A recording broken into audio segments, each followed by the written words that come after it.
Salam sejahtera. Masih kena bersama dengan saya di Nazilin Unity Channel.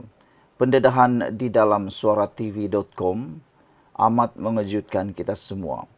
Dalam pendedahan ini, kali ini kita mungkin akan menyaksikan bukan sekadar Rafizi tidak akan membantu pilihan raya, berkemungkinan dia dan pasukannya juga tidak akan menyertai pilihan raya. Wow, ini satu pendedahan yang luar biasa. Iswardi Murni membuat satu kenyataan mengatakan pasukan Rafizi dan pasukan tidak akan bantu PRU-16. Anwar dijangka tidak jadi Perdana Menteri penggal kedua. Benarkah dakwaan ini? Benarkah apa yang dinyatakan ini? Kalau ini berlaku, sudah pasti geng-geng Perikatan Nasional dan pembangkang sedang bergembira. Kalau Rafizi dan pasukannya tidak akan bantu PRU-16. Dan jadi pertanyaan kita ialah, sejauh mana Rafizi boleh mempengaruhi keputusan PRU-16 akan datang jika Rafizi dan pasukannya tidak membantu?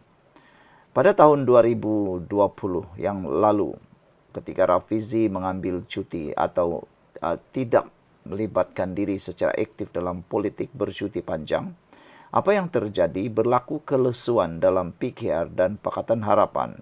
Ramai penganalisis politik menyatakan ketika Rafizi tidak menyertai politik pada waktu itu, berlaku kelesuan, satu kelompangan yang mana menyebabkan PKR dan Pakatan Harapan seakan-akan bersedia disentam, diserang habis-habisan tetapi tidak mampu untuk menyerang balik. Bagaimana pula pendapat Anda? Sebelum kita teruskan ulasan kali ini, saya nak perkenalkan kepada Anda, ini produk Transovector for Life. Ini ialah terapi imun yang meningkatkan daya imun badan kita. Terapi imun ini mendidik imun badan kita menjadi kuat, sehingga 400% mendidik imun badan kita menjadi bijaksana. Kita kena penyakit kerana imun badan kita yang lemah. Kita tak sembuh-sembuh daripada penyakit kerana daya imun badan kita yang tidak kuat melawan penyakit dari dalam. Terapi imun ini mendidik imun badan kita menjadi kuat 400% dan mampu melawan semua jenis penyakit daripada dalam tubuh badan kita. Dengan peningkatan daya imun badan kita, kita sembuh dari semua jenis penyakit. Jadi saudara-saudara sekalian, cepat dapatkan produk ini melalui nombor telefon yang tertera. Apa saja penyakit boleh diselesaikan dengan peningkatan daya imun tubuh badan kita. Jangan tunggu lama-lama, jangan bertangguh-tangguh, cepat dapatkan sebelum Anda kesuntukan atau kehabisan masa. Kita kembali semula kepada ulasan politik hari ini. Pendedahan Iswardi Murni yang kononnya Rafizi dan pasukan tidak akan membantu PRU-16. Dan beliau kata Anwar dijangka tidak jadi Perdana Menteri penggal kali kedua. Jadi kalau begitu, siapa agak-agak yang akan menjadi Perdana Menteri kita semula? Adakah kita bersedia Perdana Menteri akan datang daripada UMNO sekali lagi? Atau adakah kita bersedia Perdana Menteri datang daripada Perikatan Nasional sekali lagi? Perikatan Nasional sudah terbukti mereka gagal untuk mentadbir negara ini ketika mereka ada peluang menjadi kerajaan pada pasca pandemik dan juga semasa mereka melakukan rampasan Sheraton 1.0 langkah Sheraton. Manakala Barisan Nasional pula belum lagi dapat keluar daripada kopompong lepas yang dikaitkan dengan penyalahgunaan, pengubahan dan juga kes-kes rasuah serta korupsi. Jadi kalau benar Anwar Ibrahim tidak lagi menjadi Perdana Menteri untuk penggal kedua kerana tiada bantuan atau tiada kekuatan daripada Rafizi, ini satu berita yang mungkin akan mengejutkan dan menakutkan ramai orang. Saudara-saudara sekalian, kali ini mungkin akan menyaksikan bukan sekadar Rafizi tidak akan membantu pilihan raya, kemungkinan dia dan pasukannya juga tidak akan menyertai pilihan raya.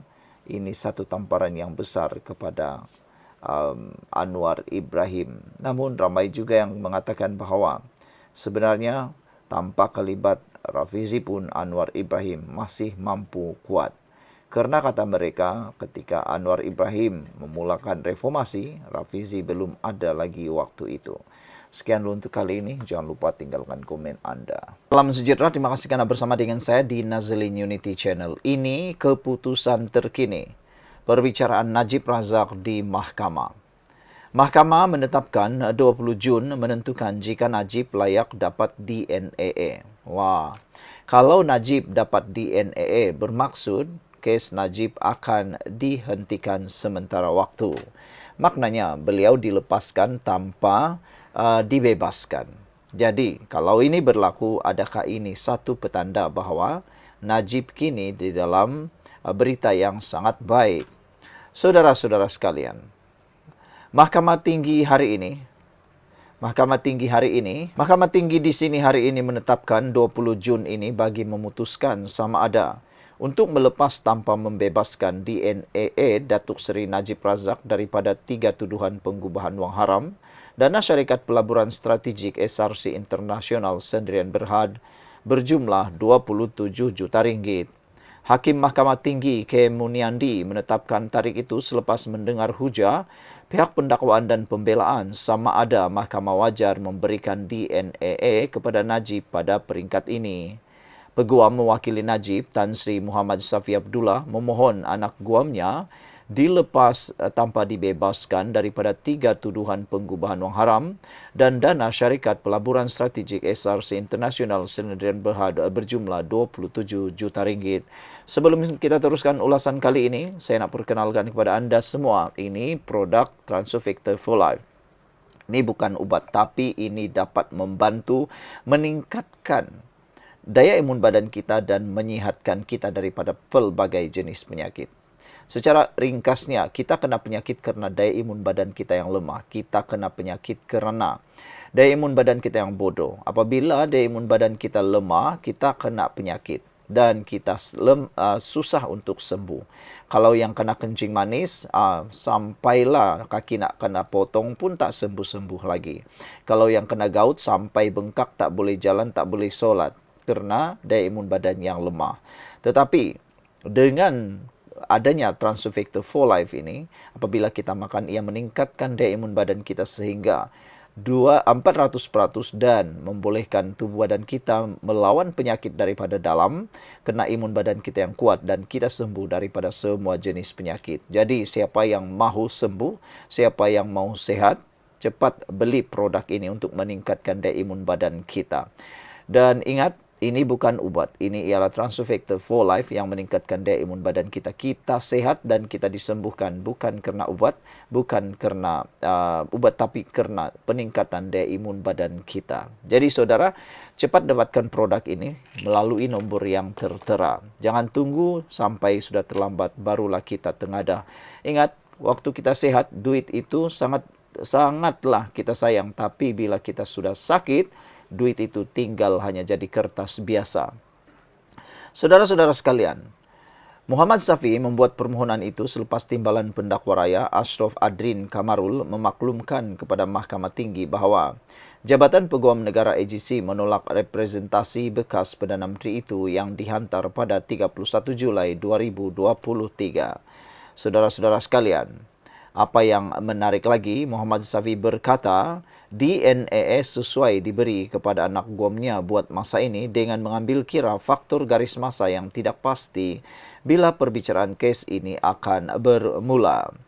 Katanya, tuduhan terhadap bekas ahli Parlimen Pekan itu dibuat pada tahun 2019 dan sudah mengambil masa selama 6 tahun. Manakala representasi dikemukakan pada 31 Julai 2023. Katanya, pembelaan percaya wujud merit bagi representasi berkenan kerana sifat muktamad perbicaraan kes penyelewengan dana SRC yang pertama membabitkan 42 juta ringgit dan rayuan yang seterusnya. Kes ini berlangsung sejak tahun 2019 dan penangguhan menjangkau 6 tahun. Dokumen berkaitan kes SRC pertama sudah tersebar di pelbagai mahkamah, termasuk Mahkamah Persekutuan dan dalam prosiding sivil. Pihak pembelaan mencadangkan pelepasan tidak berjumlah kepada pembebasan penuh DNAA bagi mengelak membebankan dokumen mahkamah dan memberi masa kepada pihak pendakwaan untuk melakukan persediaan tanpa prejudis. Tertuduh tidak seharusnya menunggu selama-lamanya bagi tarikh perbicaraan ditetapkan. Keadilan memerlukan kejelasan dan kepastian bagi kedua pihak, katanya. Terdahulu, Ashraf Adrin memberitahu mahkamah AGC menolak representasi Najib dan pihak pendakwaan berhasrat meneruskan perbicaraan kes terbabit. Ashraf Adrin berkata sebanyak 807 eksibit telah dikemukakan dalam perbicaraan penyelewengan dana SRC pertama sebelum ini di Mahkamah Tinggi dan kebanyakannya diperlukan untuk perbicaraan kes pengubahan wang haram. Dengan itu katanya, pendakwaan akan membuat permohonan rasmi untuk mendapatkan dokumen terbabit daripada pejabat pendaftar Mahkamah Tinggi. Sekian dulu untuk kali ini. Jangan lupa tinggalkan komen anda, tekan butang subscribe. Bye-bye. Salam sejahtera, terima kasih karena bersama dengan saya di Nazilin Unity Channel. Seperti yang saya sudah katakan baru-baru ini, Anwar pasti akan menang dalam saman fitnah membabitkan kes kononnya menyerang seksual. Inilah fitnah yang paling besar sekali yang diterima oleh Anwar Ibrahim, tak habis-habis fitnah berkaitan dengan serangan seksual. Tapi akhirnya Anwar Ibrahim menang. Mahkamah Rayuan membenarkan Anwar tangguh kes saman. Akhirnya apa yang diperjuangkan menang juga. Bahkan kata orang yang benar tetap akan menang juga akhirnya. Pada 10 Jun 2025, Mahkamah Rayuan membenarkan permohonan Anwar untuk menangguh perbicaraan saman sivil. Sebelum kita teruskan ulasan ini, jangan lupa ikuti ulasan ini sampai habis karena saya juga akan menerangkan kepada Anda apa implikasi kemenangan Anwar Ibrahim mendapatkan penangguhan kes ini dan bagaimana Anwar Ibrahim akan menanganinya dan akan mempermalukan para penjahat-penjahat yang coba memalukan Anwar Ibrahim. Saudara, Anwar Ibrahim baru saja berjaya menangguhkan perbicaraan saman sivil yang difailkan oleh bekas pembantu penyelidiknya Muhammad Yusuf Raude dalam kes saman bermula 16 Jun. Saudara, sebelum kita teruskan, apa kabar Anda semua? Saya nak perkenalkan kepada Anda semua, ini produk For Life Transfer Factor. Ini bukan ubat, ini produk untuk meningkatkan daya imun badan kita, melawan penyakit supaya kita sembuh daripada dalam, menyembuhkan kita daripada pelbagai jenis penyakit. Secara ringkasnya, kita kena penyakit karena daya imun badan kita yang menjadi lemah. Kita kena penyakit karena imun badan kita yang jadi bodoh. Tapi secara ringkasnya juga, dengan peningkatan daya imun badan kita yang baik, dengan peningkatan daya imun badan yang kuat dan dididik menjadi bijaksana, kita akan sembuh daripada semua jenis penyakit. Apapun penyakit di dunia ini, boleh disembuhkan dengan peningkatan daya imun badan. Dan berita baiknya, di tangan saya ini ialah satu produk yang meningkatkan daya imun badan kita, terapi imun sehingga imun badan kita menjadi meningkat sehingga 400% dan memberikan imun badan kita menjadi bijaksana supaya tidak menyerang tubuh badan kita daripada dalam dan menyembuhkan pelbagai penyakit. Jadi, siapa yang ada penyakit sekarang, jangan tunggu sampai sudah terlambat. Siapa yang ada masalah kesehatan, jangan berkira-kira. Dalam hidup kita ini yang paling berharga sebenarnya ialah kesehatan kita, bukannya uang ringgit kita. Uang boleh dicari, tapi bila sakit, semua uang hanya tinggal kertas biasa. Cepat beli mendapatkan produk ini, hubungi di nombor yang tertera. Baiklah, saudara, panel 3 hakim memberikan relief sementara atau ad interim sehingga rayuan mengenai isu immunity dibicarakan di Mahkamah Persekutuan pada 21 Julai 2025. Anwar berhujah bahawa proses mahkamah ini boleh mencederakan integriti tugas seorang Perdana Menteri, menjejaskan kestabilan kerajaan perpaduan. Jadi, secara ringkasnya, apakah kesan ke atas Anwar dan PKR? Dari segi aspek reputasi dan kestabilan kerajaan, ini memberi impak. Menangguhkan prosiding memberi Anwar masa untuk berfungsi tanpa gangguan. Gangguan utama, tambahan pula pentadbiran beliau sekarang ini agak rapuh. Kesan yang kedua ialah kesan dari segi politik, yang mana pihak pembangkang menuduh beliau cuba melindungi diri bagaimanapun. Anwar menegaskan ia bukan semata-mata lari daripada perbicaraan, tetapi soal imuniti eksekutif yang legit. Dan kesan atau aspek yang seterusnya, harapan dalam PKR dan Gabungan Pakatan Harapan, Keputusan menangguh ini mengurangkan tekanan segera dari dalam parti, memberi ruang untuk fokus kepada agenda nasional dan strategi PRN PRU akan datang. Dan seterusnya, dari segi pengaruh media sosial, naratif perlindungan diri akan terus digunakan musuh politiknya. Jadi Rafizi dan Barisan PKR perlu tampil proaktif menjelaskan konteks sebenar rayuan Anwar. Apa sebenarnya yang berlaku pada 21 Julai 2025? Mahkamah Persekutuan akan mendengar. Apa seterusnya? Mendengar rayuan Anwar khususnya sama ada seorang Perdana Menteri boleh menerima imuniti dari tindakan sivil berkaitan perbuatan peribadi sebelum pelantikannya. Akhir Julai ke Ogos, bergantung keputusan saman boleh disambung, ditolak atau diberikan imuniti. Ini akan menentukan halat tuju politik dan imej kerajaan. Jadi secara kesimpulannya, Anwar berjaya menangguh perbicaraan saman Yusuf Raude menjadikan ia tertangguh sehingga liputan rayuan selesai. Ini bukan pengampunan otomatik. Isu utama masih tentang imuniti dan sama ada tindakan sivil yang difailkan sebelum jawatan boleh terus diheret ke mahkamah. Dari segi politik, ini memberi ruang bernyawa kepada kerajaan dan PKR, namun musuh politik akan terus menggunakan isu ini untuk menyerang naratif kredibiliti Anwar. Langkah seterusnya untuk pemantau politikal ialah pantau keputusan mahkamah, kaji semula naratif PRKPH, dan strategi komunikasi Rafizi boleh tampil menyokong proses mahkamah bebas. Sekian untuk kali ini, jangan lupa tinggalkan komen Anda.